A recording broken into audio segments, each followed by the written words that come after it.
et bonjour à tous. Nous sommes sur le dernier panel du hashtag festival. Ne pleurez pas, ne pleurez pas. Il faut bien une fin à toute chose, hein. Et donc du coup, je reçois, bon vous l'avez vu hier, donc du coup c'est Black Mass Design et Rob de Freitas, c'est ça?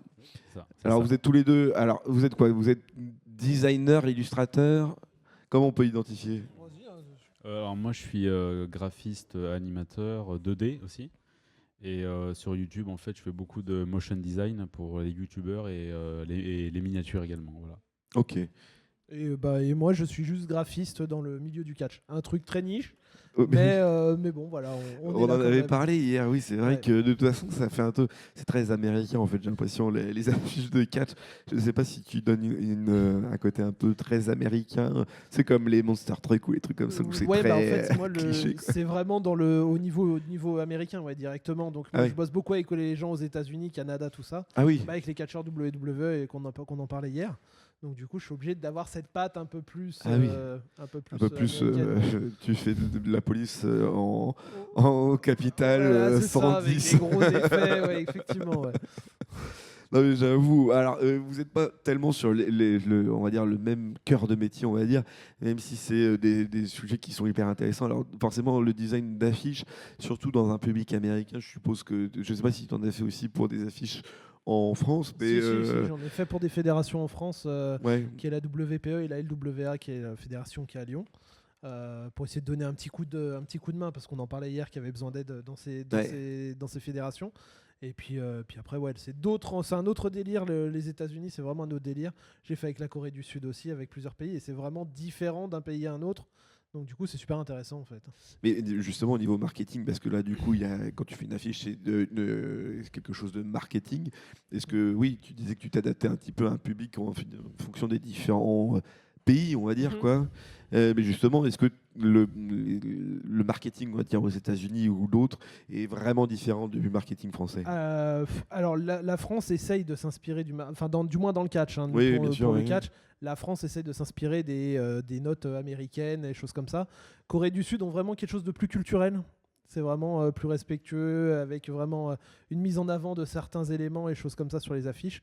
Parce que les Français essayent de faire comme les Américains, puisque ça marche aux États-Unis, Ah oui, oui. il faut que ça marche en France. Donc ils sont vraiment sur le même créneau. Ouais. Oui, non, mais oui, j'imagine bien. Ouais. Mais justement, oui, en plus, le catch qui est très américain, même si hier on en parlait qu'il y avait aussi beaucoup de catch français, c'est quand même marrant C'est ça. de bien identifier le catch finalement comme la culture américaine, j'ai l'impression, surtout en France. Mais non, oui, c'est hyper intéressant. Et du coup, tu as une logique aussi dans la création de design de te dire, je vais peut-être pas mettre ça parce que c'est des Français ou des Coréens, quoi. En fait, le truc, c'est de capter vraiment ce que la Fédération française veut, Ouais. et de pouvoir mettre en valeur les choses, parce que longtemps, on en parlait hier, le catch avait un aspect un peu négatif, Ouais, ouais. et ça passait aussi par les affiches. Quand on voit en gros le mot catch avec 5 bonhommes, foire à la saucisse, buvette gratuite, Bah oui, forcément. c'est pas fou. Donc nous, le but, c'est vraiment de donner un aspect plus pro, pour que ça attire l'œil déjà, et puis après derrière la communication, et que les gens puissent venir sur les shows pour redorer le blason un peu, tu vois. Oui, je vois bien, ok. Et du coup, toi, Rob, toi, tu es plutôt sur... alors, tu es moins sur le marketing, du coup, tu es, plus sur de la création artistique? Ouais, c'est ça. Bah, en fait, sur la partie, on va dire, YouTube, en gros, bon, il y a la partie motion design où, en gros, sur des vidéos de YouTubeurs, bah, je m'occupe de faire les jingles, les transitions, tout ça. Et après, c'est vrai que la grosse partie de mon métier, c'est aussi les miniatures. Et là aussi, il y a un nouveau game, en fait, qui se crée.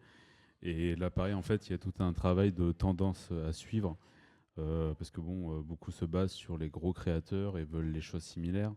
Et en plus, maintenant, YouTube qui a ajouté des fonctionnalités comme par exemple le fait de pouvoir mettre 3 miniatures sur une seule vidéo. Ah. 3 miniatures, en fait, tu crées 3 miniatures et elles tournent aléatoirement, ce qui fait que ça te permet de AB testing un peu, quoi. Ouais, c'est ça. Et en fait, ça te permet d'élargir ton public et essayer de choper des nouvelles audiences. Ouais. Mais ça, c'est qu'à chaque fois, tu essaies de trouver un axe différent sur chaque miniature.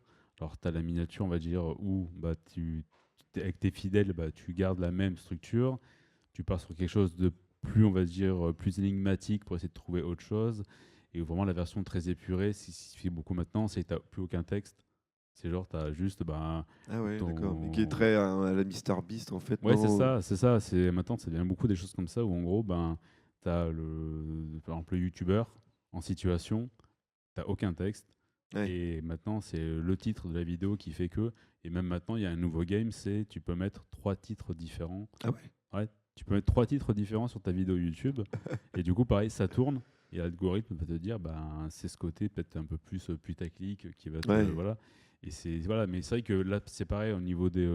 Tu parles de. Voilà, en fonction des pays, la communication n'est pas du tout la même. Bah oui. Et tu vois, sur YouTube, c'est pareil, ça va par tendance. Tu as des trucs où c'est très exagéré au niveau de la luminosité, où tout est très retravaillé. Il y a une période où tout le monde faisait ça, tu es ultra lissé, ultra beau, Ouais. tu vois. Et c'est presque marketing au final. Mais quoi. mais bien sûr, parce que même des fois, tu te retrouves à avoir des affiches YouTube qui ressemblent à des affiches de films, quoi. Enfin, tu vois, c'est. Bah oui, alors il y a c'est- le dernier qui avait fait un peu scandale parce qu'il était assez random au final. C'est l'une des dernières vidéos de Squeezie là, sur le train, là, je sais plus comment il s'appelle ce truc. Le Où- GP. Le Non, GP. pas sur le GP, sur la vidéo où Ah, le train. je sais plus comment il s'appelle cette vidéo, mais oui, tu vois. Ouais, avec enfin, les wagons là. Ouais, c'est ça. c'est ça, oui, ouais. bien sûr, ça avait fait, oui, bien sûr. Et il y ça avait avait- fait scandale parce que les gens disaient bon, c'est une affiche de film random Ouais, c'est ça. ouais, et c'est tout. Donc du coup, ça devient presque marketing. Il y a des gens qui s'attendent à quelque chose d'un peu exceptionnel sur l'affiche, que ça tisse bien et que ça soit un peu original. Il y avait aussi un peu MrBeast qui avait changé le game aussi à un moment donné, où il laissait un espace dans dans sa miniature pour que les gens qui fassent des reviews sur ses vidéos puissent mettre leur tête de réaction à côté de MrBeast. Et tout ça, c'est hyper réfléchi. En fait, finalement c'est hyper marketing. De toute façon, aujourd'hui, on le sait tous que la miniature, c'est un peu comment on appelle ça, le text to click, là, j'ai plus le terme, mais en tout cas, hein le call to action, c'est ça. ouais, Le c'est call ça, to ouais. action, c'est plus du tout le titre, c'est maintenant la miniature qui fait un peu toute la différence. Et forcément, oui, il y a beaucoup de youtubeurs qui mettent beaucoup l'accent sur la miniature parce que ça devient un peu essentiel. Et c'est surtout que j'ai l'impression qu'aujourd'hui, il n'y a plus trop de gens qui utilisent l'onglet abonnement bien sur sûr, YouTube ouais. et que c'est beaucoup les Ouais, c'est pourtours. décalé l'affichage directement. Ouais, bien c'est sûr. ça, ouais. Et puis en fait, c'est vraiment Et- l'aspect primaire du truc, c'est-à-dire, je trouve que la miniature est stylée, donc je vais cliquer dessus. Quoi. Ouais, mais c'est qu'en plus, je trouve que maintenant, enfin, depuis peut-être 2 ans, c'est devenu vraiment. Enfin, avant, on te disait miniature. Maintenant, il y a vraiment le métier de minia maker Ouais. qui s'est vraiment, enfin, je veux dire, professionnalisé. Et il y a des mecs, enfin, tu vois, quand ils se chauffent, ils font des trucs vraiment, mais Ah bah oui. de fou, quoi. Et tu dis, mais par contre, derrière, il faut avoir le budget Ouais. pour pouvoir se payer une miniature. Voilà, et surtout que maintenant, en 3 exemplaires, enfin 3 façons différentes. Voilà, mais ça, c'est vraiment pas tout le monde qui peut se permettre. Mais, et je vois des mini-makers qui arrivent à facturer des sommes astronomiques parce que c'est vraiment du rendu type cinéma, quoi. Ouais. Ouais. Et justement, alors du coup, dans vos créations à vous, est-ce que vous faites en sorte soit de respecter 100% ce qui vous est demandé, ou est-ce que vous tentez des trucs justement pour avoir un hameçon, on va dire, un peu différent, ou tenter des trucs un peu marketing, ou vous sentir un peu les héros du marketing de demain? Bah après il y a deux cas. Il y a soit la personne a besoin d'un projet qui est cadré en se disant il me faut ça, tel endroit, tel endroit, tel endroit. Et nous, on fait la magie derrière, on essaye de mettre en valeur ce qu'il nous a demandé. Ou autrement, il y en a qui vont en mode carte blanche en disant voilà, le thème c'est ça, fais-toi plaisir. Et c'est là que c'est le mieux pour nous, parce que nous, le but, c'est que notre créativité puisse être utilisée. Si on arrive, on nous dit oui, il faut que ça soit comme ça, telle couleur, tout ça. Enfin, on fait ça, on est une machine. On est Oui. limite une machine aujourd'hui. Le truc étant, c'est que nous, c'est intéressant pour nous de nous dire vas-y. Au moins, déjà, ça prouve qu'ils nous font confiance. Ils savent de quoi on est capable. Et puis parfois, ça permet aussi d'exceller sur notre truc, parce que on se donne les moyens que ça soit nickel et que ça soit au top pour pouvoir répondre aux attentes et voire même un peu plus, quoi. Et c'est surtout qu'ils n'ont peut-être pas non plus la science infuse, c'est-à-dire que si le métier a été créé, c'est qu'il y a des expertises à avoir. Quoi. C'est ça. Mais après, c'est vrai qu'il y a beaucoup même en termes de couleurs, de colorimétrie. Ouais. Il y a des choses qui vont attirer plus que d'autres. Si tu mets du rouge, forcément, en connotation négative. Et des fois, les gens se disent, c'est peut-être clivant, mais du coup, le côté clivant, c'est ce qui va faire attirer aussi donc, le monde sur la vidéo. Et après, en termes de... Moi, c'est vrai qu'on me donne beaucoup carte blanche. Je donne l'exemple d'il y a 2 semaines, Conquerax m'a demandé une vidéo. Il parlait de tout ce qui était remaster de jeux vidéo, le prix de l'augmentation du Game Pass et tout ça. Et il m'envoie un message, il me dit je veux parler des pigeons. Enfin, on est des pigeons. Ah oui, d'accord. Voilà. Il me dit on est des pigeons. Et du coup, il me dit faut mettre un pigeon en valeur. Du coup, j'ai mis plein de pigeons et je les ai mis un en rouge pour faire Nintendo, un en vert pour faire Xbox, un en bleu pour faire Sony, enfin PlayStation. Et du coup, là, on m'a dit carte blanche, quoi. Donc là, c'est pareil, j'ai fait un peu dans l'exagération. Ouais. Mais je veux dire, la vidéo, en une journée, je crois qu'elle avait fait 100 000 vues, quoi.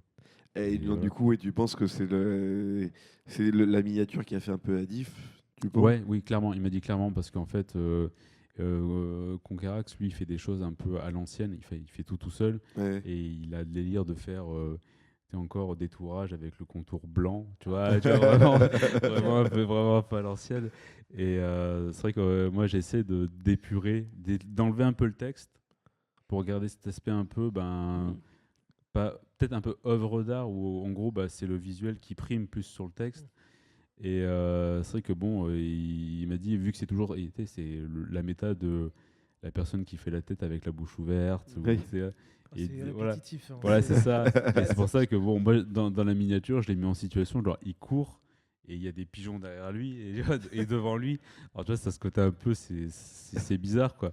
Mais du coup, il m'a dit, une journée, c'est ce qui a fait le plus rapporter. Et tu voyais les commentaires et des gens qui disaient, ouais, la miniature, elle est pépite, ou des trucs comme ça, tu vois. Et après, tu as des gens qui disent, la miniature, c'est l'IA. Tu vois, c'est autre chose, tu vois. C'est le grand truc. C'est autre chose que un pigeon vert n'existe pas, donc du coup, c'est forcément lié. Alors que ça veut dire, non, tu as juste créé un calque de couleur, tu as mis par-dessus. Et d'ailleurs, par rapport à vos études, vous avez fait des études plutôt purement artistiques ou justement un peu marketing commercial, quoi, on va dire? Alors moi, je viens pas du tout de ça à la base. C'est vraiment de l'autodidacte. Ok. J'ai commencé là-dedans et encore aujourd'hui, c'est juste à l'étape de passion. Moi, j'ai envie de créer mon entreprise là-dedans parce que c'est la prochaine étape. Ouais. Mais pour l'instant, c'est vraiment que de la passion. Donc, il n'y a pas de... entre guillemets, c'est juste pour récupérer, moi, une base très solide sur Instagram et tout ça pour pouvoir avoir, plus tard, une fois que j'ai lancé l'entreprise, d'avoir un pied à terre partout et de pouvoir récupérer cette fois, d'être tu as l'air d'avoir des clients, donc du coup, voilà, ça se tente. C'est ça, de pouvoir récupérer une clientèle derrière. Mais moi, à la base, c'est vraiment que de l'autodidacte. Ouais. Donc, j'ai commencé un jour à me dire, j'aime le catch, je maîtrise un peu, allez, on tente des trucs. Et puis, c'est comme ça que ça s'est monté chaque année. Maintenant, ça va faire 8 ans que Black Mass Design existe. Et aujourd'hui, c'est la prochaine étape, c'est création entreprise. Et on y va, on récupère tout ce qu'on a semé pendant toutes ces années. Ouais, c'est ça, ouais. Donc voilà, mais après, c'est vrai que moi, j'ai pas eu de formation. Je sors d'un BTS Banque. J'ai fait que du commerce toute ma vie. Enfin voilà, c'est vraiment à côté. C'est la passion. Quoi. Ok.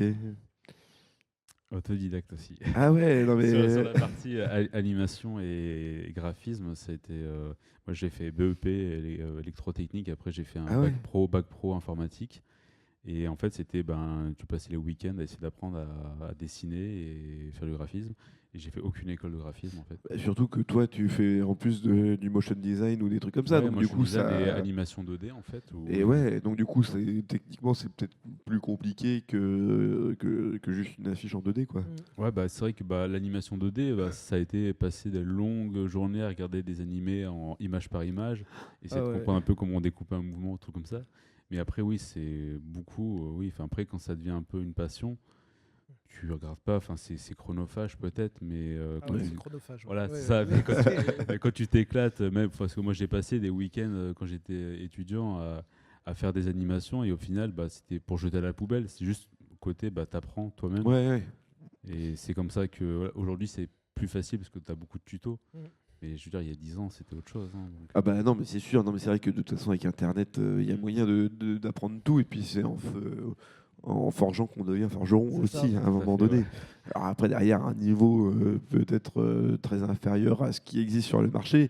Mais petit à petit, tu acquiers de l'expérience et tu tentes des trucs qui font que ça fait un peu la différence aussi, quoi. Ouais, tout à fait. Et c'est quoi vos prochains projets là? Vous avez des projets soit perso, soit des gros projets en collaboration ou pas? Moi, gros projet, l'idéal, c'est création d'entreprise et derrière, si je peux, partir direction les États-Unis. Bah ouais, maintenant que je travaille avec beaucoup de catcheurs de la WWE et choses comme ça, parce que j'ai fait beaucoup de leurs bornes d'arcade et choses comme ça, bah moi le but après c'est continuer à monter et puis à repartir de l'autre côté. Là j'ai décroché pas mal de partenariats avec des gros noms, des youtubeurs comme les Arun Twins, je sais pas si tu connais, qui sont des youtubeurs qui ont 2 millions d'abonnés. Moi le but aujourd'hui c'est de continuer à créer ces relations-là pour bah, si je peux partir. Si je peux pas, bah tant pis, mais je continuerai ici. Bah mais, oui. mais voilà, il faut toujours voir grand parce que si on reste là sur notre base acquise, bon, ça sert à rien, quoi. Mais voilà, le gros projet, il est là, de continuer à faire ça, ouais. Stylé. Bah, moi, en fait, moi, pour Davy Mourier, je fais tout ce qui est miniature toutes les semaines pour sa chaîne. Ah oui, ok, ouais. Après, ben, il y a le projet, je travaille avec beaucoup de comédiens de doublage. Notamment tout ce qui était Titeuf Gaming en fait avec Donald Renew, donc ça c'est des trucs que je fais régulièrement. Après de temps en temps des gros youtubeurs aussi qui me demandent des miniatures quoi. Et après moi sur la partie animation 2D j'ai mon petit projet à moi où je m'amuse avec mon petit personnage où je raconte ma vie. Mais je mélange un peu tous les styles, et le fait d'être aussi polyvalent. Ouais. Ça te permet aussi de pas trop t'ennuyer quoi. Donc si tu as travaillé avec Davy Mourier, tu as travaillé aussi sur La Petite Mort ou pas du tout? Alors Petite Mort, moi j'avais fait une sorte de petite animation pour m'amuser et c'est comme ça qu'en fait je suis rentré en contact avec Davy Mourier. Et bon après il y a eu la série qui elle a été financée par France TV, mais à la base moi j'avais fait des petites animations pour m'amuser comme ça et puis au fur et à mesure avec Davy on a fait des animations pour d'autres projets, que ce soit il y avait Golden Moustache et tout ça, donc voilà. Stylé. Merci. Eh ben merci beaucoup en tout cas. On va s'arrêter ici. Moi je n'en puis plus. Ma voix est en train de décéder de l'intérieur. Je suis étonné qu'il n'y ait pas une bouteille d'eau, le pauvre depuis tout à l'heure. Plus de salive. Oh, quand Pascal Chemin m'a dit t'as un problème avec ta voix, je lui dis oui, je suis en train de mourir. Elle m'a dit ok, je comprends mieux. Non mais du coup on peut vous retrouver sur les réseaux sociaux ou pas? Tout à fait, ouais. Tout à fait. Robe de Freitas sur réseau, tous les Black Mass Design, Instagram, TikTok, Instagram, TikTok, Facebook, YouTube, partout. Et très bien. Et toi aussi, TikTok aussi, tu fais un peu? TikTok, ouais. De toute façon, après, le contenu est similaire. Ouais, généralement, mais voilà, sur TikTok, Insta, YouTube, et voilà. Eh ben nickel. Super, merci beaucoup. Merci beaucoup. Nous, on va s'arrêter là. On peut applaudir, bah oui. Donc on va s'arrêter là, c'était le dernier événement sur scène au hashtag Festival, j'espère que vous avez kiffé. On se retrouve la prochaine fois, je crois, au TGS Toulouse. Moi je n'y serai pas, mais écoutez, vous serez accompagné de personnes merveilleuses. On se dit du coup en novembre, décembre, je ne sais plus trop. Au revoir et à ciao et bonsoir.